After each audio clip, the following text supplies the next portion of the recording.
9 o'clock, so we'll open the regular meeting of the Legis Performance Audit and Oversight Committee.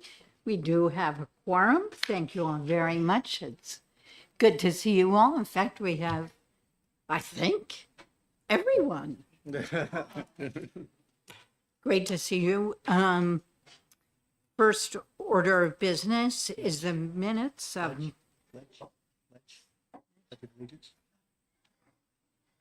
no. Okay.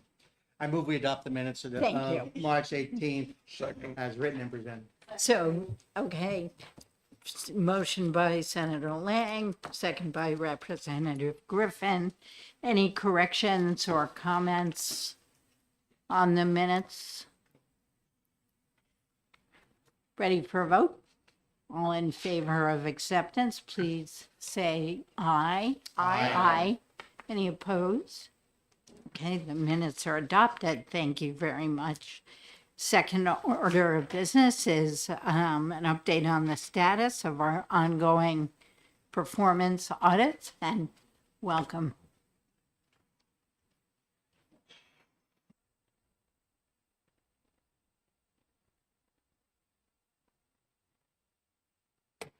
Good morning, Madam Chair and members of the committee. For the record, my name is Christine Young, Director of Audits for the LBA. And with me this morning is Jay Henry, Performance Audit Supervisor. We'd like to provide an update of ongoing and pending performance audits. There's not much to report today since we did the last update just about a month ago. But I'll make a few brief comments, starting with the New Hampshire Commission for Human Rights. We sent the commission a draft report on April 9th. We'll be meeting with the commission next week to answer any questions they have on the report. There's a monthly commission meeting scheduled for June 6th, where the members will discuss the draft responses to the report. And it looks like a July fiscal committee meeting is the earliest possible time that we'd be able to present the report. Moving on to the state oversight of special education.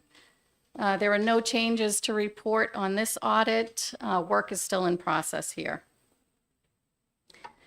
Moving on to the education freedom accounts. Since we last met, we continued discussions with the department on how best to move forward with the audit. And we will continue to have discussions with the department on this. And as a result, we're not prepared to present the scope statement today. And that is it for current status. Any questions from the committee? Do you have a sense of timing on when you will have more updates on special ed or the EFA audits? Special education, we probably won't have another update on that for a while. I think our plan at this point is to try and get a chapter of observations over to the department. And we're still working through that right now. I haven't reviewed that work, and that should come in the next couple months, I would think. Well, a chapter within a month. Yes. So that's for special education, and on the education freedom accounts, I don't have a great estimate on when the scope statement will be ready. How about you, Jay? I think once we get, they're supposed to finish their review of the contractor within a month or so. So that would give us something to look at. So I think at that point, we'll probably have a scope statement after that. Great. Yes. When you say they are looking at the contractor, are you talking about the Department of Yes. Ed is looking at their contractor, they're doing a review, and then that summary of that review presented to you for your analysis, and Yes. thank you. Representative Weber. Just a quick technical question. When you said that a chapter of our observations is going over to the department, what do you mean when you say a chapter? Is that a part Yes. of the entire audit? So Yes, it is. Yeah, that'll be a lengthy report. So we're talking about presenting that to the department in chapters. Okay. Just so that we can have the process moving along instead of giving them a whole report at the end with really a lot to take in. So bite-sized chunks. Bite-sized chunks, Thank you. yes. As I recall, you had told us there was going to be a thick audit with 40 or so observations. Yes, that's correct. Okay, so fiscal will have something to digest. Yes. Okay. Any other questions on status? Great. Okay, let's move on to suspended, tabled, and potential audit topics. I think you all yes. Does everybody have this?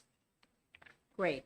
So there's public access to bodies of water, the doorway program, the appeals process, I mean, there are a number of them, OPLC, Bureau of Elderly and Adult Services, contract management by HHS, Bureau of Developmental Services, and the interplay of Division of Children, Youth, and Families, and the Bureau of Behavioral Health.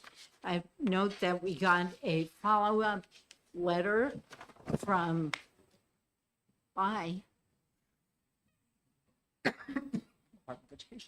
yes, from some members of House Judiciary in support of moving forward on a performance audit of the different appeals processes. I don't know if everyone's had a chance to look at that. Could you tell us how many audits you could take on right now? Right now, we could take on just one. Okay. So if we could get at least one topic at a minimum today, a couple would be better, just so that we have something to work off of as we start finishing up some of these audits. Senator Lang. So I'm going to go the opposite direction. I'm going to ask that we don't do number 4. I think OPLC is in lurch. We've been changing the laws so much regarding them. And if I'm not understanding, Senator Pearl can answer. I think we have a 99-page bill sitting in ED&A right now, again, around OPLC. So I think that that's such a moving target that we should just leave them alone for a while until the dust settles and we have a little standard there. You're close. I think it's 96 pages. So I tried to file that bill and it was 114 pages at the time. And OLS said, we can't draft it for you. So I'm glad they got it down to Pare it down a little. 96. Yeah. Any thoughts about other? So if I can follow up on a different. Yep. So again, we had this conversation in another agency about appeals and the overall process of appeals within the state and how we deal with it, whether it's a DES or any other agency. And I'm wondering whether there's a bigger topic to be had there.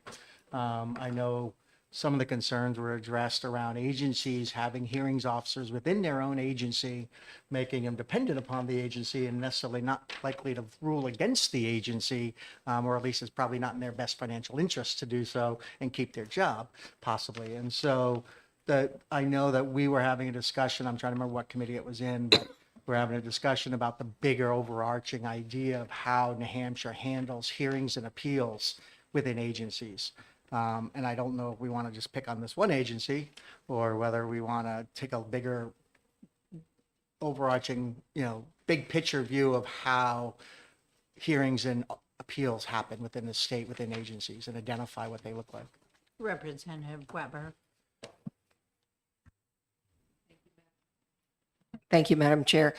I think that's a really interesting topic. I don't think that, first of all, my first thought was making any audit bigger is probably inviting it to be less thorough because we have limited resources.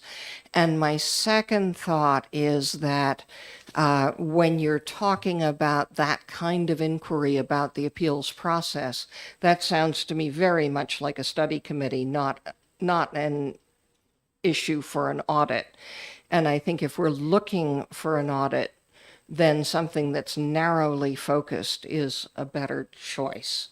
And that's just my view of the thing. I agree with you. I got it was only going to be an inch deep and a mile wide. Yeah. I got that. As I see in this letter, this proposal actually looks at 4 different appeals processes to begin with.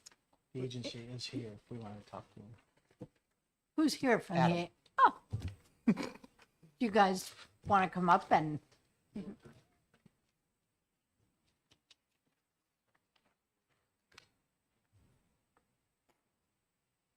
Rearrange the deck chairs. Yes. Yes, Representative Weber. Thank you very much. Just as a preliminary matter, I think as people are addressing their comments, which I'm very interested in, am I not correct that what the audit does is look at, and I probably should have asked this before we changed the chairs over, but what the audit does is look at whether what's happening on the ground comports with our statutes rather than is it a good thing generally. So I just want to be sure that we keep that all firmly in mind as we're going forward with making determinations. That's the way I've always read performance audits. Good morning. Good morning. For the record, I'm Bob Scott, Commissioner with the Department of Environmental Services. I have my Assistant Commissioner, Adam Crapo, here with us also. If I could, Madam Chair, maybe it would be helpful to explain the current status, legal status of where we are statutorily with our 4 councils. So going back in time to answer the Senator Lang's question, well over a decade ago, we transitioned to have not any agency staff being the hearings officer for these type of appeals. We had relied on the Attorney General's office to appoint somebody to do that for us. In the last legislative session in House Bill 2, we sought some further streamlining, if you will, of the council process. So what we had asked for was multiple things. We asked for the quorum that's necessary to get a council moving on appeals to be reduced to 3. That is in place today. We also asked that these councils be advisory to the hearing officer appointed by the Attorney General's office. That did not get through the legislation. As introduced, House Bill 2 had that, and then that was taken out. Instead of that, in place of that, was put a legislative study committee requirement was put in, which we strongly support. Also, we were, prior to House Bill 2 last year, we were staffing the appeals process. We kind of had a firewall, but with some staff supporting the councils, getting the paperwork for appeals and all that ready for them. I didn't like the optics of that. That also was moved to the Attorney General's office last session as well. So there's what I'm here to say is I'm not sure. First of all, there's no overlap with the department in our appeals process. Rightly so, we're separated. So we issue our decisions based on the record at the time. If those are appealed, that's the only action we've issued that appeal, not the appeal, the permitting action, which is being appealed, and then it's entirely in the council's, in the Department of Justice's hands. So there's no overlay with, I think rightly so, with the Department of Environmental Services. So I think, listening to Senator Lang, that's the direction I think you want to be for the other departments. We do have a representative from the Department of Justice here also. He's willing to speak if need be. But I guess what I'm here to tell you, I believe we've made changes to do exactly, I think, the type of thing you want to do. Frankly, we would like to see these councils move quicker also, which is why we were suggesting they become advisory to the hearings officer. So they would be the subject matter experts. The hearing officer would be the final decision maker. That didn't make it through. I know that, again, House Bill 2 had a legislative study committee requirement, and I believe held over Senate Bill 84 had the same thing. So we strongly support that. I'm not quite sure what a audit would do. Again, as rightly pointed out, I believe an audit is of, are you following the current laws and rules? But again, that all just changed, so I'm not quite sure what we'd be accomplishing, but we're here to answer any questions you have. Representative Weber. Do you know where we are in the study committee process at this point? Is that was House Bill 2, so it should have been started already. I'm going to let Adam answer that, but I think nowhere is the answer. Hold on. Yeah, good morning. When we looked on the website for the HB2 study committee, it didn't look like they had met, or at least they didn't file a report. However, I know in SB 84, which was held over from the last session, it has the same study committee in it. And I know that just recently passed the House in January. And so that should be headed to the Senate anytime now. And like the commissioner said, we are in strong support of a study committee to look at this.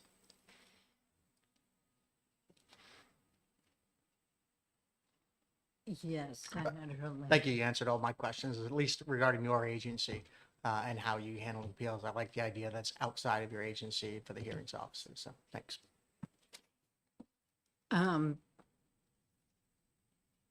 I think that what the representatives of the Judiciary Committee were concerned about was that all 4 appeals processes are different.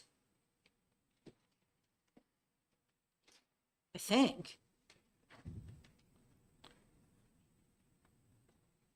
Madam Chair, is there a question for me? I can address that if you like. Yes, please.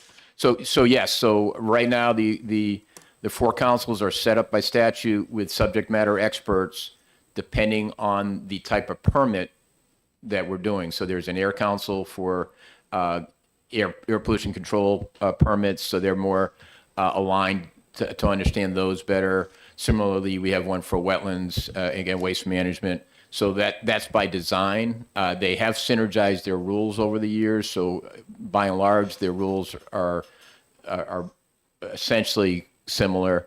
Again, that's out of the department's control. We have a separation, so that's up to the councils themselves, not the department.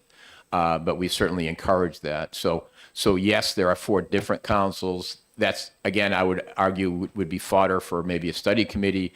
A thing we had thrown out in the past is maybe a single unified environmental appeals council that perhaps could be advised by these subject matter experts and that type of thing. So again, I think there's a lot of ways we could still improve the process. So, and I guess my latest experience with the air permit division is in my own district. There's a proposal to build an asphalt plant. And DES came down to Nashua and held this wasn't a public hearing, but it was a public information session. But the statute that they're supposed to base their opinion on is a public health statute. Correct. And it was not clear to me that your department interacts with HHS on how that statute is supposed to be interpreted when you're evaluating an air permit. So it seems like maybe that's the kind of thing a performance audit could look at.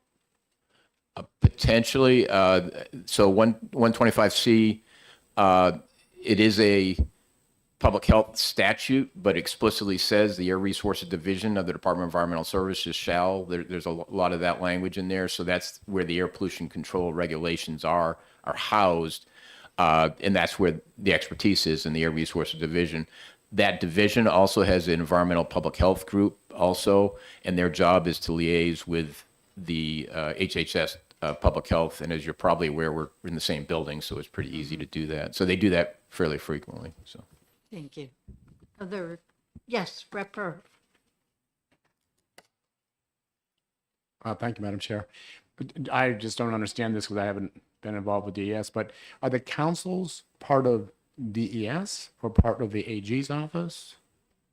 The councils are separate, they're administratively attached as far as we do have, the only involvement we have right now is we'll have secretarial support that can help them take minutes of hearings, so, not hearings, excuse me, but one of their jobs is to advise our divisions. Again, these are subject matter experts from the communities. Some are from industry, some are from environmental groups, depending on how the statute's set up. And one of their roles is to advise us on our administrative rules. And that's a process we go through to help get a little bit more context as we go through our rulemaking process. So that's the largest involvement we have. So we'll have staff appear before them, present rules, and we'll have somebody help them with notes, with minutes. But when it comes to an appeal, they're totally separate. We have no involvement with them whatsoever. A follow-up, Madam Chair? Yes. So where do they come from? How do councils come to be? They're nominated for the governor and council process, and then reappointed as their terms come up. May I follow up on that? This might be a better question for the auditors, but I'll just ask you. So this seems to imply that a lot of the issues with the councils, you must have seen the letter from the Correct. judicial committee. Do I understand that correctly? That That the concern of the committee seems to be with regard to the councils and their decision making? I believe so, but as I was pointing out, though, we've tried to streamline the law to help answer some of those questions. No, I get that. So my question is it your opinion that they really don't fall under the auspices of the Department of Energy, Environmental services. Environmental Services, excuse Correct. me, and thus wouldn't even come under the audit? Correct. If auditors were coming and ask us about it, we'd say we've issued a permit, and Okay, You thank know. you. Yes, Senator. So again, but I think to your point, Keith, the representative, was the audit is about the council, right? Not about the agency. At least that's what Representative Lynn is asking, and the committee seems to be is like the auditing the four councils and probably their administrative proceedings relative to appeals is what they're looking to do, at least as I read this. May I respond, Madam Chair? Yes. And again, this probably needs to be posed to the auditors, but the question is, do they even come under our legislators, Let's ask auditors' the- ability to do that auditing? Let's ask the AG. Come on up. would you like me to stay up also? Sure. Okay.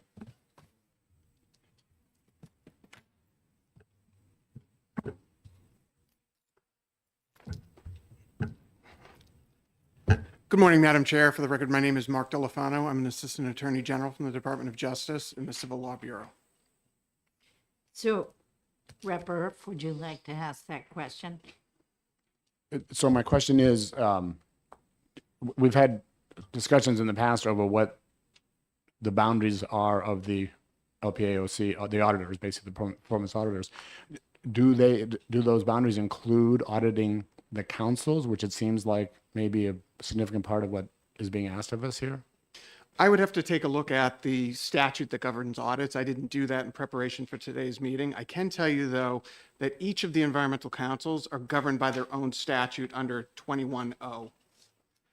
For instance, the Wetlands Council is established under RSA 2105 hyphen little a, and each of the other four have their own provisions in 21O. So they fall under, from a organizational standpoint, statutorily within the DES department, but each of those councils is only administratively attached. So the DES doesn't have oversight over those different councils. They are independent of DES in that regard. As to your question, Representative, regarding whether or not an audit could be performed of those councils, that's something that we'd have to go back and look at the statute on. And as I said, I unfortunately didn't prepare for that question today.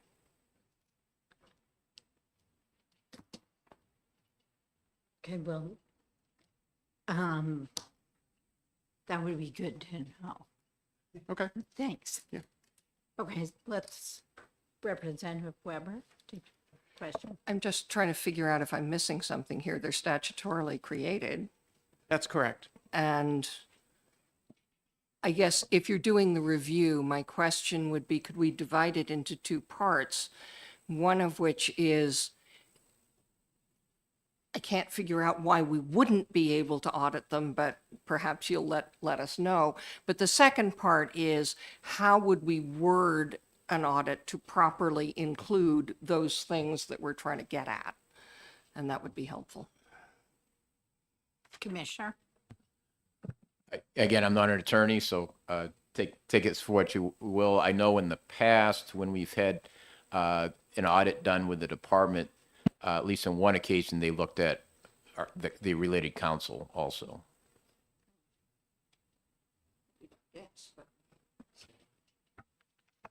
Representative, the trouble is as an attorney, I can't guess on those sorts of things. So, and that's why, you know, my answer may have sounded a bit evasive, but that wasn't the intention. The intention was to communicate that I don't know the answer right now, but I will try to get it for you.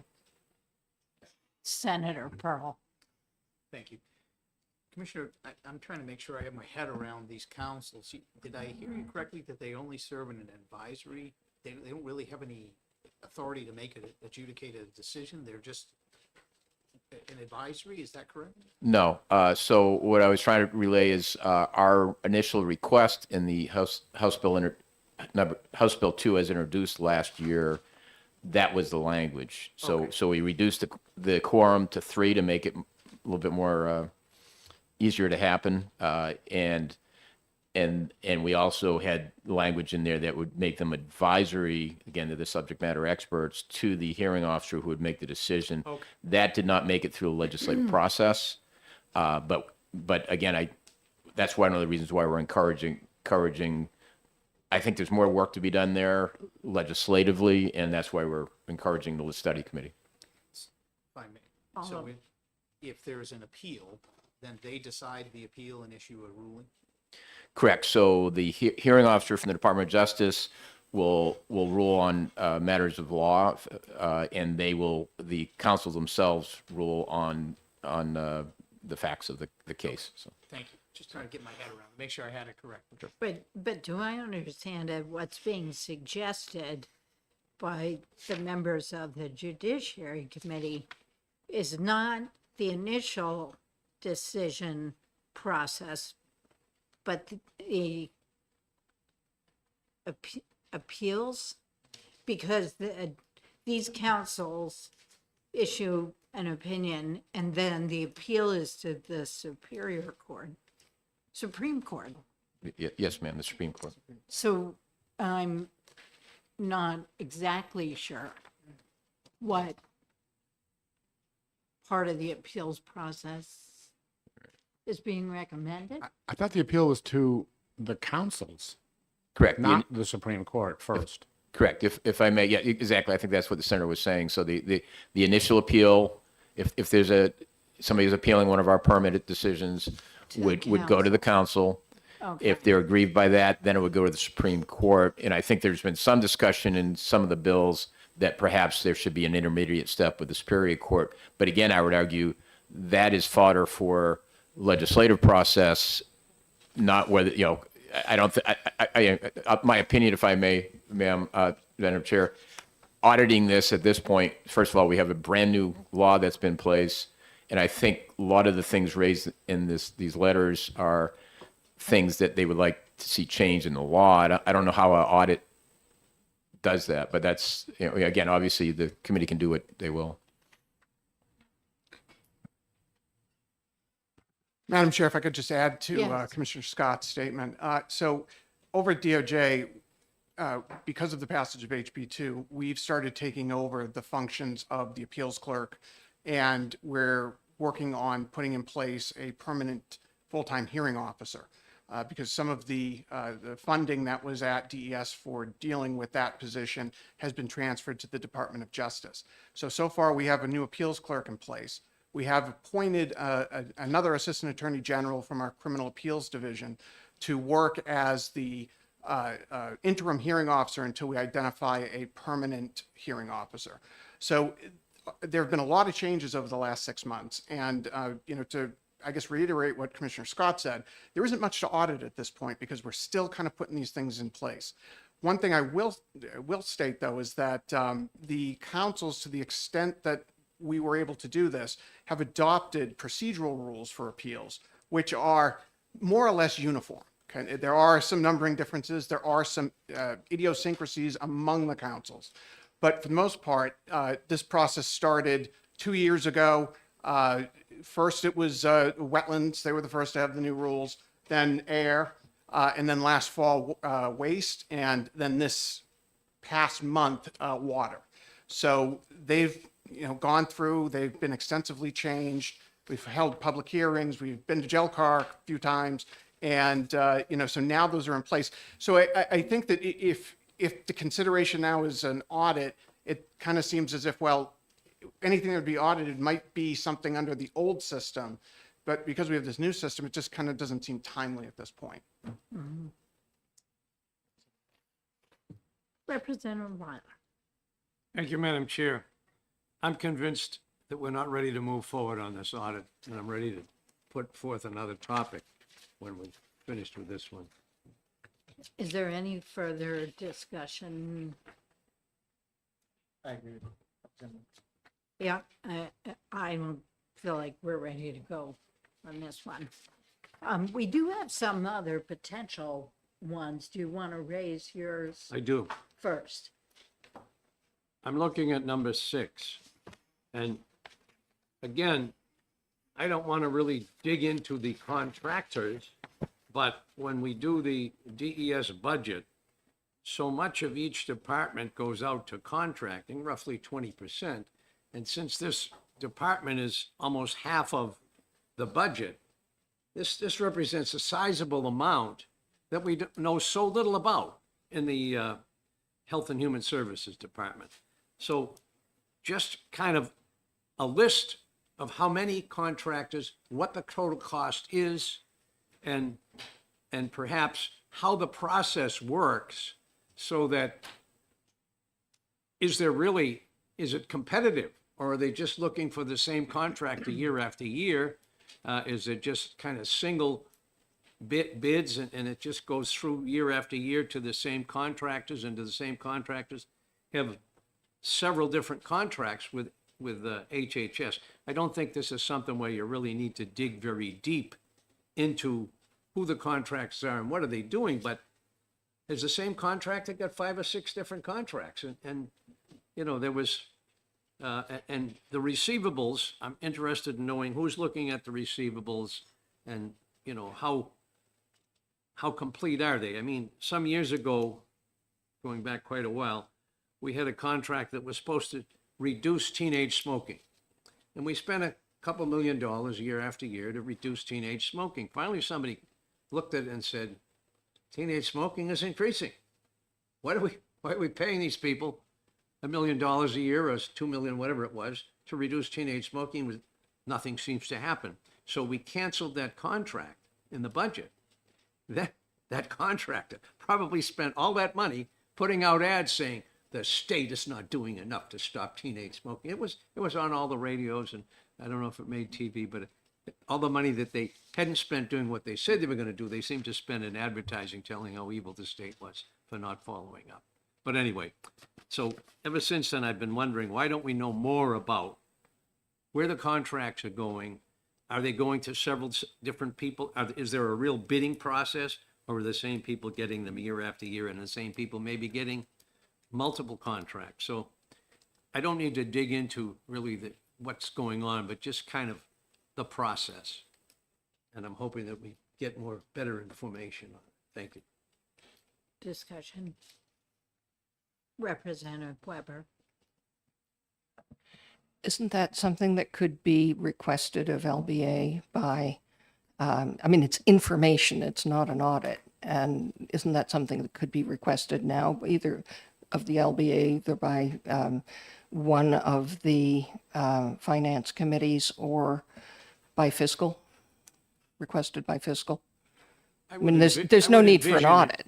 I would envision it being a little wider, because that if the process is more complicated than just saying, okay, you have the contract. Who bid for it? Where were the bidders? Did you choose the lowest bidder? Did the same person do it last year? What were the receivables? Were they satisfactory? Have we really seen any progress from this contractor? That sort of thing. I don't think it's just a little wider in my mind than what LBA would do. Thank you. I mean, I guess we could certainly seek to understand why it takes so long to get a contract to the executive council. I mean, because it takes 5-6 months. I know they've had vacancies in the contracting unit.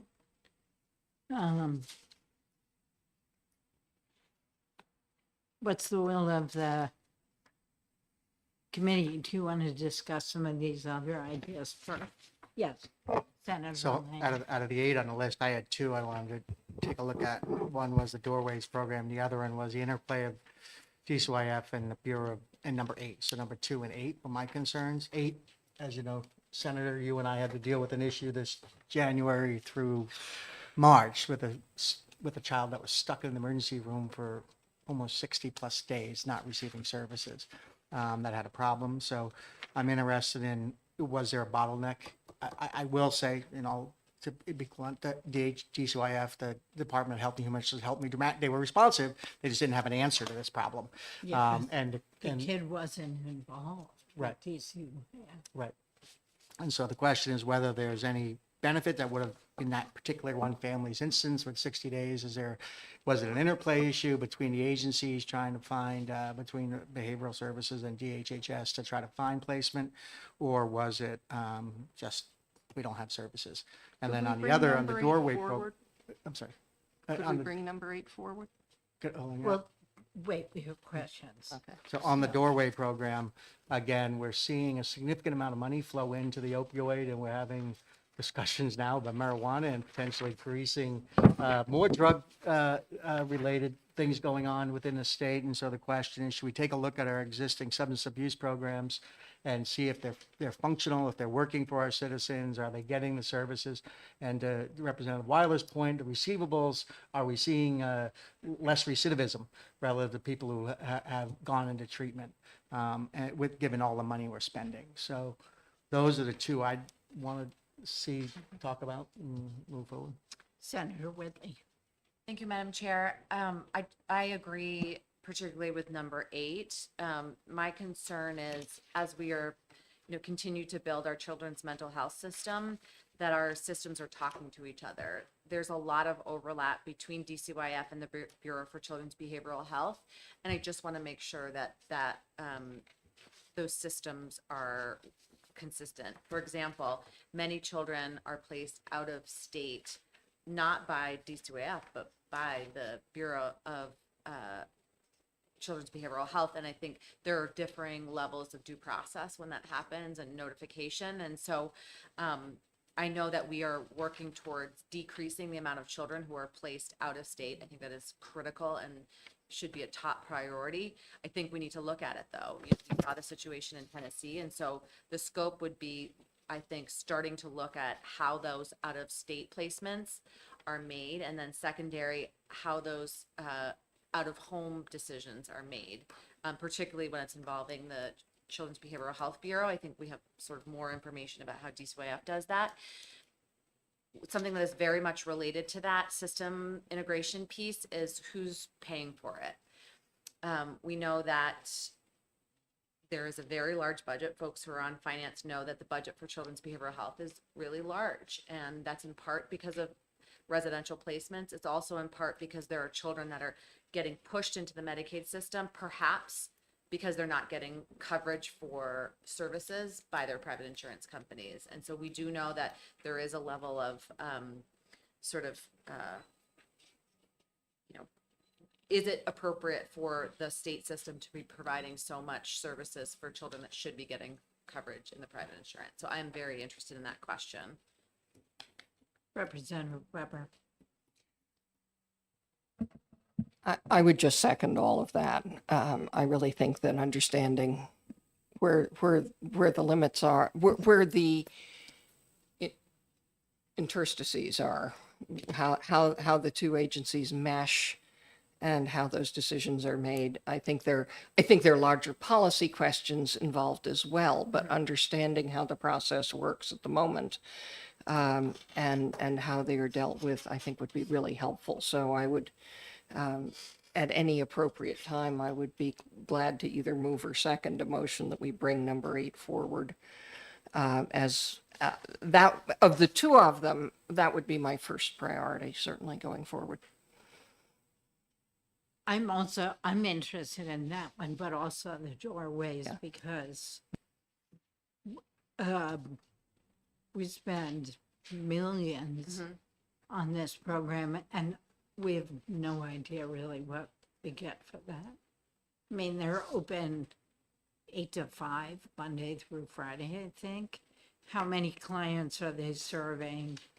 What is the time between client showing up and treatment or interaction with a provider being maintained? How many of the interactions are with the phone line versus the physical place? But I think those two are really important, but if we want to entertain a motion, I'd recognize someone. Senator Lane. Madam Chair, I'd move we move number 8 into position 1 and as a backup, number 2. Second. Seconded by Senator Whitley, on motion by Senator Lane. Further questions, discussion, comments? Senator Whitley. I just want to make sure you all have enough guidance on that latter on number 8, because it is a big one. Do you need any sort of what we think the largest problem is and move down from there? Hello, my name is Jay Henry. I'm the Performance Audit Supervisor for the LBA Audit Division. I think what we'll need is just time to get in to that topic. I mean, it sounds like there's a bureau in the division within the Department of Health and Human Services. We have to look at the laws, and how that connects. Also, just how many children are seen by both agencies. So I think we probably need to do more background. We're going to come back with a scope statement, and that's probably where we can really fine tune what you're interested in, what's there. At least that's my sort of gut reaction. Senator Lane. Not to the second point of that question, though, while in dealing with the interplay, but also the question is the funding, right? So the last question in sentence in line 8, right? Oh, the private insurance. Is there a general and- concern that private insurance is not covering the necessary need, right? So Right, that's sort of double-check another issue. A That, yes. secondary issue to Senator Whitley. Yeah, I see it as actually not secondary. I see it as a symptom of the problem. For example, there is a door into Medicaid, eligibility door into Medicaid. We used to call Katie Beckett. And children enter that door based on the severity of their, of their symptoms and their disorder. And so there is a general sense that children are getting pushed into Medicaid through Katie Beckett because they are not getting what they need early on. And that's the issue that I'm very, very concerned in. The Department of Insurance is doing a lot of work about thinking through what is covered, what is not covered, what should be covered. So I'm less concerned with that. I'm more concerned about, that acuity that is leading kids to get into that system and how much we are paying for that instead of the private insurance companies. If that makes sense.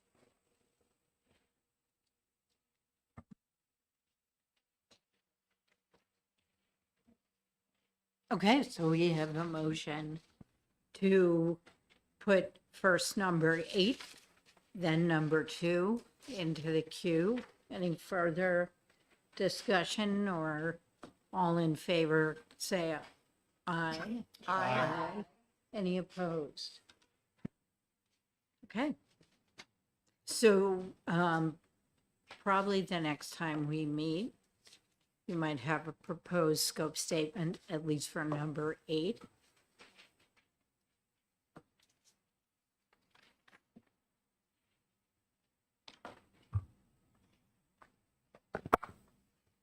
Can I make a comment? Of Madam course. Chair. Are there any topics on this list that we want to remove? Or is the committee interested in keeping all of them on the list for future consideration? Well, Senator Lang. So again, 3 and 4, we had a pretty extensive discussion around 3. And I think that's a moving target right now and probably be delayed for a couple of years. And then we can come back and look at it and see whether or not that appeal process needs to be dealt with. And number 4, as I said, again, moving target. I think that could be taken off the list for a couple of years and be brought back if someone sees a problem. But we're making some dramatic changes in both those areas. I think we could take them off the list for now. It'd be my opinion. Senator Pearl. I'd also add number 1 to that list. Public access to bodies of water. I'm not aware of any real concerns there in that area. I don't know how long that's been on this Yeah. list. It came from the prior committee. It was just a topic that was brought up but without a complaint. We didn't know exactly what was wrong. It was just sort of more of an issue that we've never looked at.